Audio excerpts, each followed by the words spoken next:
Crescono gli occupati ad agosto, secondo l'Istat, infatti dopo giugno e luglio. Anche ad agosto aumentano dello 0,3%, che equivale a 69.000 nuovi lavoratori, un trend che in Veneto risulta essere ancora più positivo. La crescita è decisamente maggiore che nel resto d'Italia. Noi oggi abbiamo una occupazione delle persone che ha almeno una decina di punti percentuali maggiore rispetto al resto d'Italia. Stando all'analisi Istat diminuisce ad 11.000 unità il numero degli italiani alla ricerca di un impiego. L'incremento degli occupati va in parte attribuita alla trasformazione dei contratti di lavoro.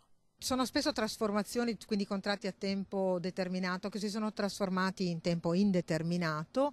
Diciamo che non è aumentata di molto il numero degli occupati, ma è aumentata la qualità dell'occupazione. Soddisfazione da parte del premier Renzi, che in un tweet attribuisce il merito della crescita alla riforma del lavoro, ovvero al Job Act. Il Job Act trasforma, aiuta a trasformare i contratti a tempo determinato ed indeterminato, questo sì è una buona cosa, ma c'è bisogno di aiutare le imprese, c'è bisogno di abbassare la tassazione. C'è però, come ormai accade da tempo, l'altra faccia della medaglia. I dati Istat parlano di disoccupazione giovanile che torna a salire di 0,3 punti percentuali, un problema che la Regione Veneto sta cercando di arginare attraverso il progetto Garanzia Giovani.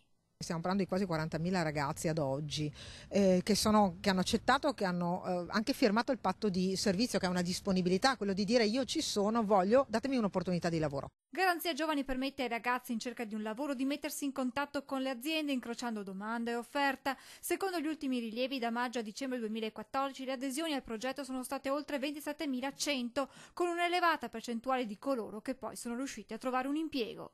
È un progetto europeo che è a valere su tutte le regioni, ma in Veneto ha avuto un successo maggiore.